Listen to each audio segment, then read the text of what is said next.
had an alibi. He didn't do it. A convicted killer fights to prove his innocence. They took away my freedom, my liberty. They railroaded me to hell. There should have been all kinds of suspects in this case. The truth will set you free. And Oh, look how happy Mr. Patan is. a terrible loss tests an athlete's spirit. Yeah, scared the hell out of me. This disease can take down anybody. Deep down inside, no one knew how bad it was. CTV's W5 with Sandie Rinaldo, Rick Westhead, Avery Haynes, and Lisa Laflamme.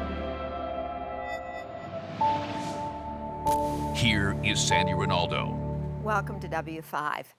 Imagine being convicted for a murder you did not commit, convicted on the evidence of questionable witnesses, and then imagine spending 17 years in prison every day protesting your innocence.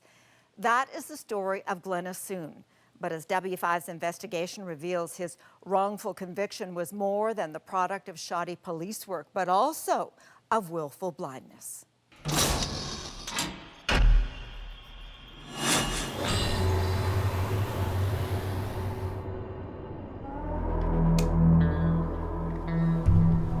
Every morning is the same.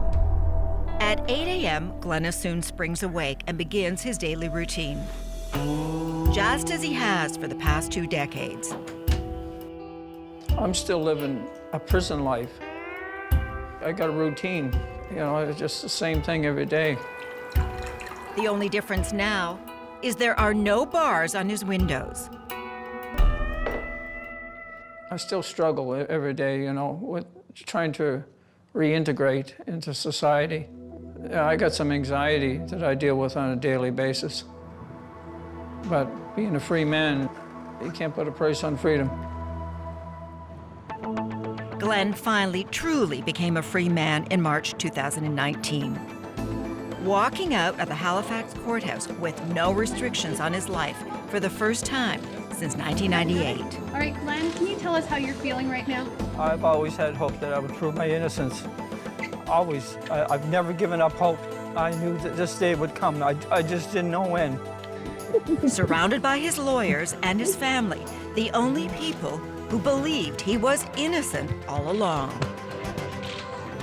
The greatest day of my life. I can't really explain the feeling of euphoria that I felt at that time. It was in astronomical proportions.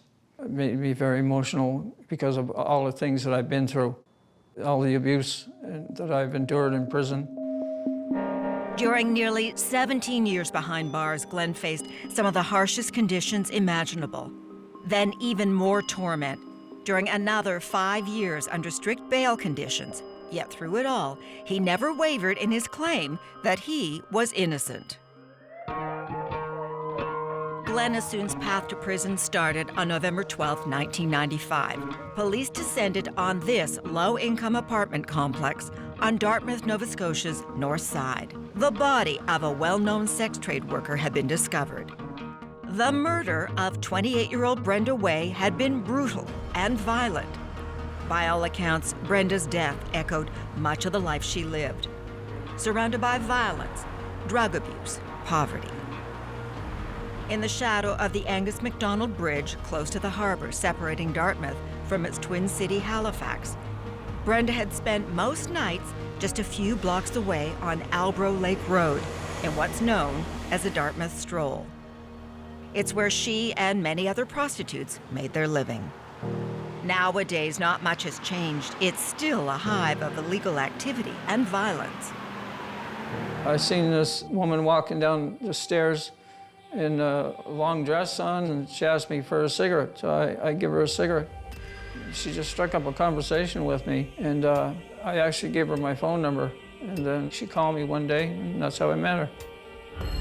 It was springtime, 1994.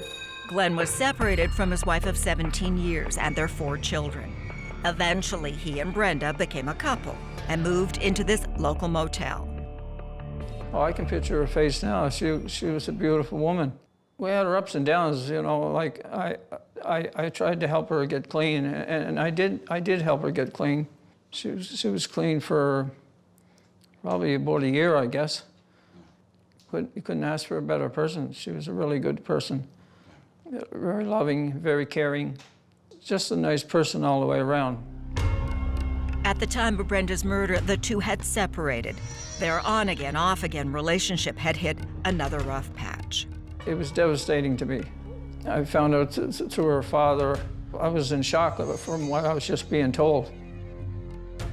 But it was because of their rocky past that police soon considered Glen the main murder suspect. I wouldn't say it was violence, but we had our ups and downs, that's for sure. We had arguments, you know, over her doing drugs and stuff, working the streets, yeah. Glen was charged with assault after Brenda filed a police report claiming he had hit her. Yeah, I hit her, yeah. I was physical. They grabbed a hold of her, yeah. On top of that, he also had several other run-ins with the law. I was arrested a few times drinking and driving and stuff like that, and it was just an arrest. I had a bad reputation, yeah. Hours after Brenda's murder, Glen was brought in for questioning. He had what he thought was an ironclad alibi. The night of Brenda's murder, he was drinking with another woman and her roommates at their apartment. I was drinking beer and listening to music and stuff. I was there all night. I never left the apartment. A story that woman corroborated. So after a few hours, Glen was released. By the summer of 1996, Glen thought Brenda's murder and his life in Nova Scotia were all in the past. He had moved to British Columbia in search of work, but 2 years of anonymity would come to an end in April 1998.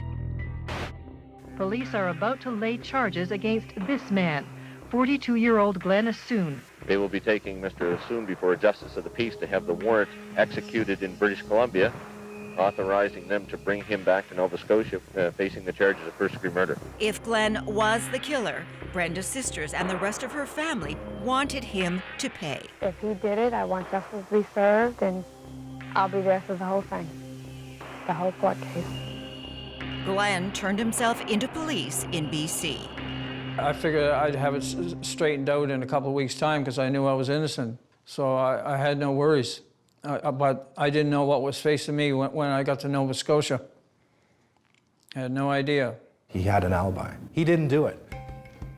Sean McDonald works for Innocence Canada and became Glen's lawyer in 2007. This case is very simple. He didn't commit this crime. Period. What's more, there was no physical evidence tying Glen to the crime. They had taped off the scene. They videotaped it. They searched it. They brought in a dog to search it. They found no forensic evidence at all linking it to Glen. Not a drop of blood evidence, not Glen's bodily fluids on the scene, not Miss Way's blood or bodily fluids on anything on Glen or anything Glen owned. They've tested everything. So there was not one drop of forensic evidence in a homicide that was horrendous. Regardless, investigators had been building a case against Glen, using shaky witnesses and questionable policing tactics. The more I looked into the case, the more problematic it became.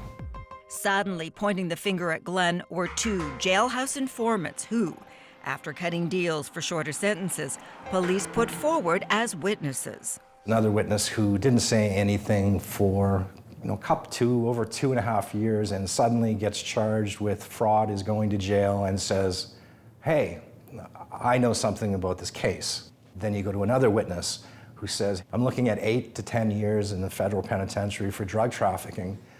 I know something about this case. Well, some of these people I didn't know.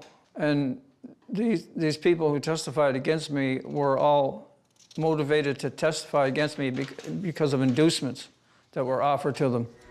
Witness after witness out of the blue came forward. Little did Glen and his lawyer at the time know most of them were connected to Brenda's family. They knew one another. 3 of the 5 witnesses either knew one another or knew one another and had a connection with the family. And yet, Halifax police chose to believe them all and forwarded their statements to the Crown prosecutor. They knew or ought to have known that these witnesses were colluding or in contact with one another. As for Glen's alibi, investigators discredited it by using dubious tactics on the woman who said Glen had been with her that night. There were 5 fairly escalating aggressive interviews by police, and the 5th one culminated in, I think it was a 10-hour hold. And as I recall it, said, you're going to prison. You're going to prison for being involved in this. You're going to prison for helping him after the fact. She says, well, maybe he could have gotten out of the apartment without me knowing it. Despite a lack of physical evidence and dubious witness statements, the case went to trial. But at the 11th hour, feeling his lawyer didn't have his best interests at heart, Glen fired him. The judge ordered the trial to proceed. Glen represented himself. A man who defends himself as a fool for a client. Well, I guess I was a fool, but the lawyer, he wasn't acting in due diligence, in defending me. There's a lot of reasons for the wrongful conviction. I think tunnel vision would be one. I think Glen representing himself would be another major contributing factor. I knew I was innocent, and that's the only thing I knew how to do is ask questions, and I didn't know anything about the law or the criminal code or anything. I haven't read a book in my life. He was finished before he began, in my view. After 2.5 days of deliberations, the jury reached its verdict. Glen was found guilty of second-degree murder, sentenced to life in prison with no chance of parole for 18.5 years. I was devastated. I was just numb. I just stated to the court, I'm officially wrongly convicted as of right now. Because I knew I was innocent. The jury had just made a huge mistake. They destroyed my life. They took away my freedom, my liberty. They railroaded me to hell. Coming up. It was the worst beating I ever took in my life. Locked up and suffering. He's broken. When W5 continues.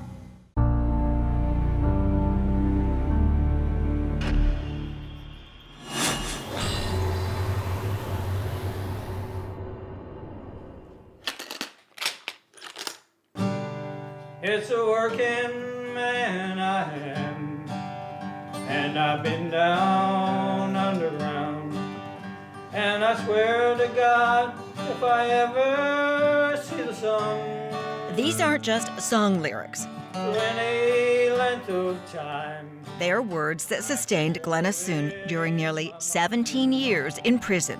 I never again will go down underground. Getting out into the light was his only dream during that time, claiming all along he was innocent of murder. I just kept on fighting. I kept believing. I never lost my faith in God, and the truth will set you free. For nearly 13 of those years, Sean MacDonald worked to expose the truth. The Innocence Canada lawyer devoted his professional life to Glen. One thing that I learned from Glen is that he never gave up hope. And I spoke with him probably, thousands of times, but Glen never stopped fighting, never. And this hat, he wore a hat that said wrongly convicted 1998 almost every day of the 17 years that he was in federal penitentiaries across the country. Yeah, I had a hat made and it said wrongly convicted in 1998. I professed my innocence to everybody that would listen. He kept my fight in me, and I couldn't lose my fight. It was a daily battle. But constantly proclaiming his innocence made him a target. For years, he faced almost daily verbal and physical attacks from other inmates and even prison guards. This big guard got on top of me and he started beating me over the head with a stainless steel counter. And I was on my face and they smashed all the bones down here in my left leg. I was screaming. I could feel the bones breaking in my leg. It was the worst beating I ever took in my life. He's had things happen to him that he won't even tell me yet. He has post-traumatic stress disorder. He has a variety of other anxiety disorders. He is quite often suffers with depression. He's broken. I mean, he's broken. And while Glen suffered in prison, his children faced other types of pain on the outside. Hi, Dad. How are you? I'm doing okay. Glen's daughter Tanya was only a teenager when her father went to prison. All right, we'll see you next week. Okay. Okay, love ya. Bye-bye. Some things I remember like it was yesterday, like the day they said we find Glen Assoun guilty. We never really had our own identity, and it follows me today as an adult. It haunts me. We'll never get back what we lost. We're definitely damaged. I'm definitely damaged. And I'm sure I speak for my brother and my sister when I say that. We're damaged. You know, we did time on the outside. He did the time inside. Tanya was the third of 4 of Glen's children. While some of them would make the 2.5-hour drive to see him in prison and occasionally speak with him on the phone, she says they lost any chance at having a real relationship. I don't know if I have as much anger as I do sadness. I just feel sad because of all the stuff my dad missed out on, our lives, milestones, any milestones that we've gone through. Like becoming a grandparent to Tanya's daughter Presley, who was born while Glen was in prison. Everything's different now. It's a digital world, and back in the day, it was not. You know, it wasn't like that, you know. After all that time away, it's the simple moments Glen cherishes most. A quiet coffee with family. For almost 17 years, all I smelt was prison air. I didn't know any other life. By 2003, while Glen continued to profess his innocence from prison, just a couple of hours away in Bedford, a suburb of Halifax, someone else was unearthing compelling evidence about who may have actually killed Brenda Way. Dave Moore was an RCMP analyst with a special investigative unit called Vi-Class. His task, uncover all the crimes committed by Canadian serial killer Michael McGray. I was given that file to try and sort out what murders he had actually committed. When I actually do the murder, then I get that release, I get that high. For a decade and a half, McGray went on a murderous spree across North America, which ended with his arrest in 1998. He says he has killed in this province and right across the continent. Halifax, St. John, Montreal, Ottawa, Toronto, Calgary, Vancouver, and Seattle. While McGray would be found guilty of 7 murders, he later admitted there were many more, but he refused to say who else he killed. It was Moore's job to figure that out. In looking at the McGray files, I looked at all unsolved, all missing, right across North America. This guy is a drifter. So you're looking for unsolved and missing. That's what I was tasked to do, but then there was a possibility that a solved murder could just as easily occur through human error. So I thought, I'm going to include the solved murders, which is how the name, when I did the solved murders for McGray, the Glen Assoun name dropped out of the hopper. We have a case here where the circumstances around the murder are very similar to the McGray, and I've got a guy in jail for the offense. But internal police memos like this one showed despite McGray being known to them, he was never considered a suspect in Brenda Way's murder. Despite the fact McGray's apartment was just meters from where she was found brutally stabbed to death. There has to be a reason why they either didn't know or they ignored the fact that there was a prime suspect that lived 100 yards away from where Brenda's body was found that we know now moved out of that apartment within 48 hours of the murder, leaving all of his furniture on the front, on the lawn or on the curb. Why didn't they look into that? I don't know the answer. They should have. Dave Moore believes there is only one answer to that question. Halifax police made a huge mistake. They're tunnel vision, no question. It should have come naturally. You're in a cesspool. There should have been all kinds of suspects in this case. Believing the wrong man was in prison, Moore brought his new evidence to his commanding officers. My supervisor was a sergeant with the Halifax Regional Police Department. He was not an RCMP officer. What I was expecting him to do was to step aside as a conflict of interest. He went one step further. He emotionally screamed at me and said if it was good enough for the Supreme Court, it's good enough for him. Moore was certain the evidence he'd uncovered would set Glen free, but no one on the force wanted to hear it. I had enough evidence to get him out of jail, and they wouldn't allow my evidence to go forward. That was frustrating for me. But it would get worse. When Moore came back from vacation, he discovered someone within the RCMP went so far as to destroy that evidence. The first thing I noted was the war room that I call, with all the posters and flow charts around my office, they're gone. Then I noticed the lock is broken off on my file cabinet, and there was a number of things that I had on my desk that were gone, my personal items. 10 notebooks. I had psychiatric reports. I had certain statements from individuals. I didn't know at the time they were just gone from my office. Even the multiple copies of his digital files were also permanently erased.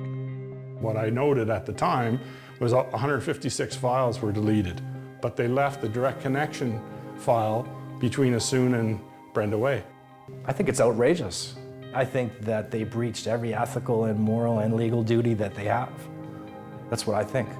Deep to the core cover-up.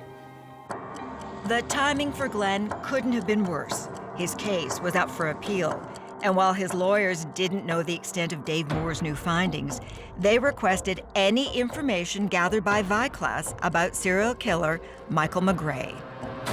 This handwritten RCMP memo obtained by W5 shows members were directed to say there was no new evidence. Not surprisingly, Glen lost his appeal. Glen would have been acquitted. That's what should have happened, but it didn't. It could have set me free. It just kept me in prison for another 10 years, I think, to suffer for something I didn't do. Sean, you were the first lawyer to dig into Glen's case. Something to me smelled. Through all that time, Sean MacDonald and his partners from Innocence Canada kept pressing Glen's case. It was, by our estimation, a legal fiasco. I didn't know when it was going to end, but I knew that it was either going to end with Glen's exoneration or me dying.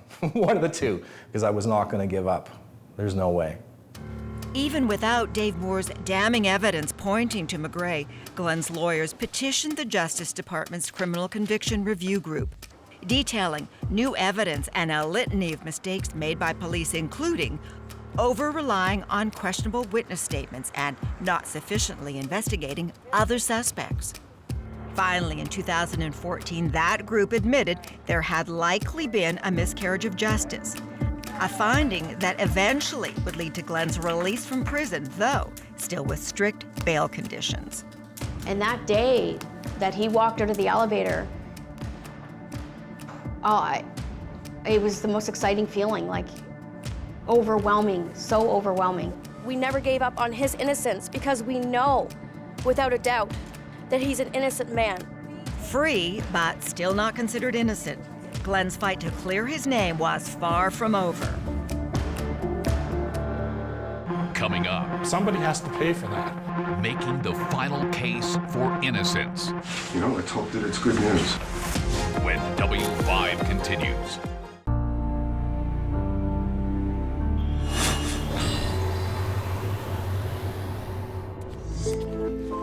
Volumes of stuff here, it's just volumes. For more than 20 years, Glen Assoun has been accumulating legal documents in a fight to clear his name, to prove to the world that he isn't a killer. Dad, be friggin' careful on the ice, it's miserable. Yeah, I know. Finally, on March 1st, 2019, Glen took his final tentative steps towards what he hoped would be his exoneration. An admission from the court that his 1999 conviction of second-degree murder in the death of Brenda Way was a mistake. Ordered to court, Glen and his children headed to downtown Halifax to meet his lawyers. Anxious. Yeah, I know. Lots of emotions today. While Glen was nervous, his legal team was confident that this was the day they'd all been waiting for. Good morning. Good morning. Here we are. Look at you. For nearly 5 years, Glen had been languishing under strict bail conditions. Released from prison after the court admitted there might have been a miscarriage of justice. What would happen next for Glen? He would soon find out. So the plan is that Sean and I will go down and meet with the Crown. Yeah. They have some message they want to give us. We'll find out what it is, and we'll report back to you. And You know, let's hope that it's good news. In the minutes, then hours that passed, many anxious moments. Then finally, this. Sean has something he wants to tell you. It's over. It's over. It's over. It's over, bud. The free man? Yeah. You're a free man. An acquitted man. Yes. It's a Good Friday. At long last, his conviction overturned. I will never take anything for granted again. Nothing. Not even fresh air. The reasons for the complete acquittal were eventually released. The key findings included major questions about witness credibility and connections between Brenda Way's murder and serial killer Michael McGray. This statement will be taken by oath. Included was this never-before-seen video, a jailhouse witness who said McGray confessed to him about killing Brenda.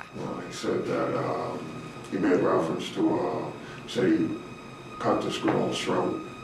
He said the cops were so stupid. He said he lived within 200 yards of where this place was.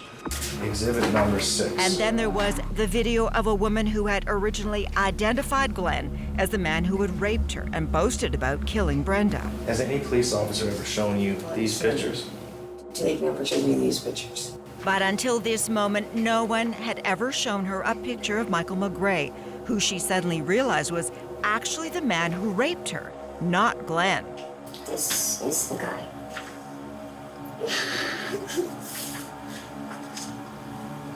Can you tell me what makes you so sure? I know, Sam, that's just him. That's his face. It's him.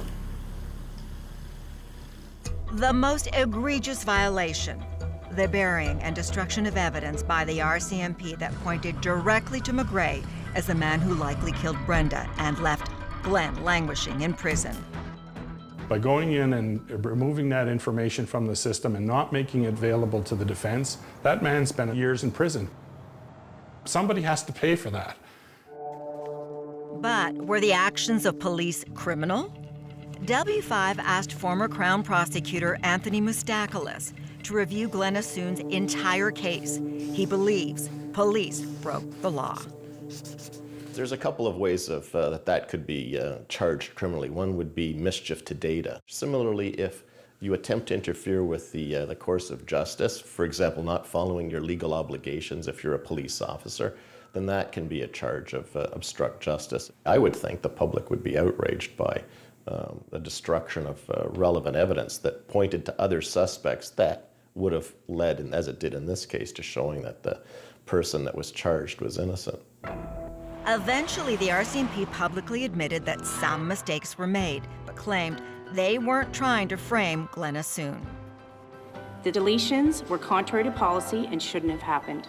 If anything has been done, it has not been intentional or it was a mistake. But there has been no intention for the RCMP in any way to try and do a cover-up, and we take that kind of allegation incredibly seriously. Wanting a better explanation of their actions, W5 repeatedly requested on-camera interviews with both the Halifax Police and the RCMP. Both refused. The RCMP sent us this statement saying that Viclass worksheets had been deleted for quality control purposes and that a review did not find that the material in question had been deleted or disposed of maliciously.